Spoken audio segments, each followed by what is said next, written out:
Ministros. ¿Cómo estás? ¿Qué tal, Diego? Primer análisis que te pido, el de las medidas anunciadas. A ver, lo primero que están anunciando es un aumento del gasto público. Vos lo tenés que financiar. Es decir, si hay algo que pasa, siempre lo financiás. Siempre se financia. Ahora, vos tenés distintas alternativas. Si vos lo financiás con deuda, es una inmoralidad manifiesta. ¿En qué sentido? En el sentido de que vos le estás pasando la cuenta a tus hijos, a tus nietos, gente que no votó, gente que quizás no nació. O sea, es una inmoralidad, ¿no? O sea, porque vos le estás tirando la cuenta a otro. O sea, el gobierno quiere jugar a ser Papá Noel, pero le pasa la cuenta a otro. O sea, es como un poco complicado. La otra alternativa es, tienen déficit fiscal, nadie lo quiere financiar. ¿Con qué lo van a financiar? Con emisión de dinero. Otra inmoralidad. ¿Por qué? Primero porque el financiamiento del déficit, o sea, el señoreaje, sí, eso es una estafa, ¿no? Porque vos recibís pesos que originalmente valían una cosa, estaban todos transeando a esos precios y ahora te meten pesos nuevos con los cuales se van a degradar y eso termina generando una pérdida de capital en todo el sector privado, que a quienes más afecta son los que reciben último el dinero. ¿Quiénes son los que reciben último? Los trabajadores. Entonces, es fuertemente regresivo, pega entre 25 y 30 veces más sobre los que menos tienen. Y además esto es un dato muy importante. Vos cada vez que si vos corregís en la historia monetaria argentina, cada vez que Argentina pasó el 20% de inflación, pierde un punto 58 de crecimiento. Si vos corregís eso, hoy tendríamos un PBI per cápita como el de Estados Unidos. Escucha. No, pero por eso, la otra es que te cobren impuestos. O sea, este impuesto que proponen es un delirio. Es absolutamente delirante. Mirá, supongamos lo siguiente. A la renta inesperada. Por eso es una estupidez el tamaño de una casa. O sea, como todas las cosas que hacen economía este gobierno.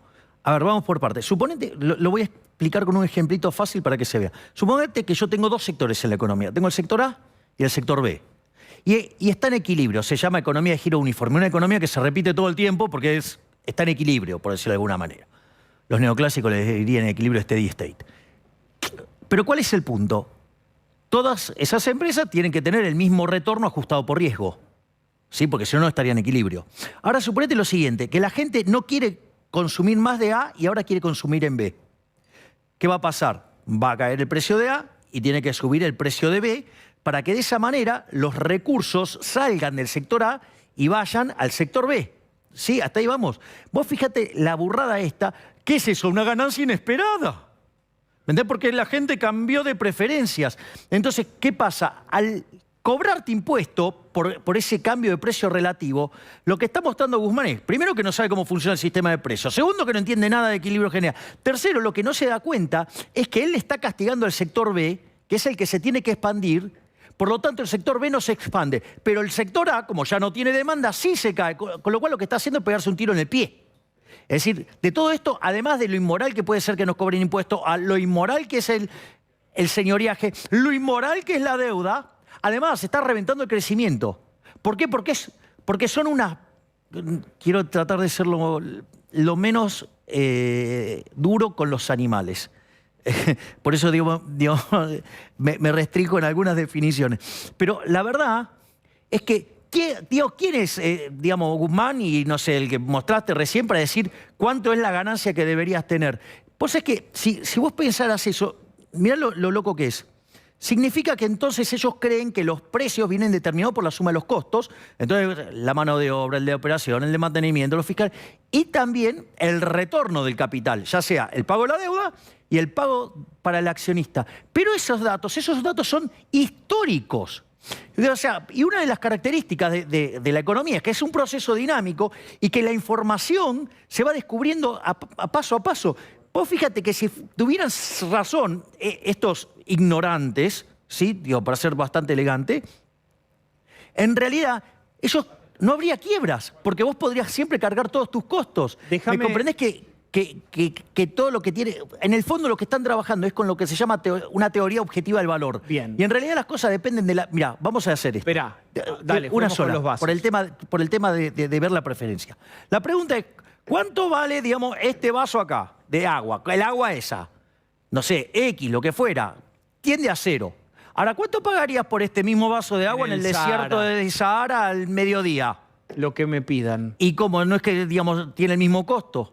Y entonces, ¿Por qué? Porque en realidad los precios se determinan por las preferencias y la escasez. Y lo importante de los beneficios es que marca cómo reasignar los recursos y está rompiendo eso. Yo no puedo creer que un economista como Guzmán no sabe cómo funciona el sistema de precios. Es decir, yo tenía claro que era un inepto, que era un incompetente, que es un pelele, pero hay niveles de ignorancia que ya me exceden.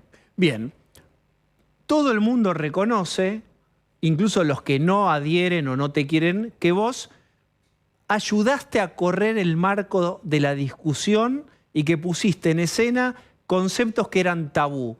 Incluso Juntos por el Cambio, pero también del otro lado dicen, incluso Cristina, ahora vamos a ver, tomó tu palabra casta para usarlo para otra cosa.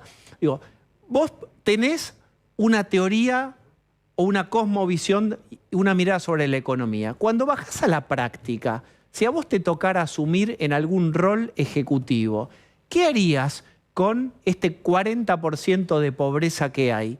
En lo inmediato, no que la economía da la vuelta, haces las reformas y en 10 años. No. ¿Qué haces con esto? A ver, esto es interesante porque cuando vos emprendés las reformas y haces las cosas que tenés y las haces de shock, vos sabés que, mirá, todos los programas de gradualismo en Argentina terminaron todos mal.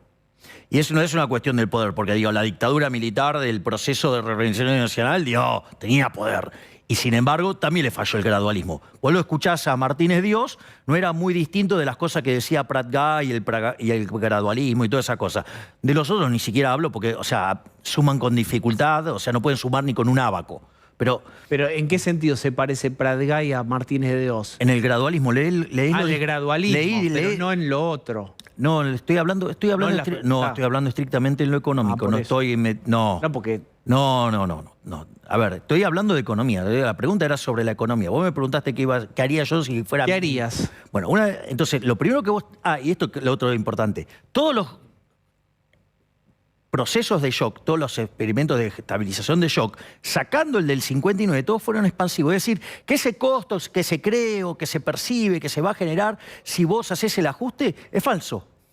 Es falso. Ahora, un ajuste entonces puede ser expansivo o puede ser recesivo. ¿Cuál es la condición para que ese ajuste sea expansivo? Que el aumento de ahorro que vos generás tenga como contrapartida la inversión. Eso, digo, a ver, lo primero que tendrías que tener es rentabilidad. En Argentina no la tenés. Segundo, si se diera una oportunidad de mercado, tendrías que poder aprovecharla. El gobierno te la quiere robar con la renta inesperada. ¿Me permitís? Sí, claro.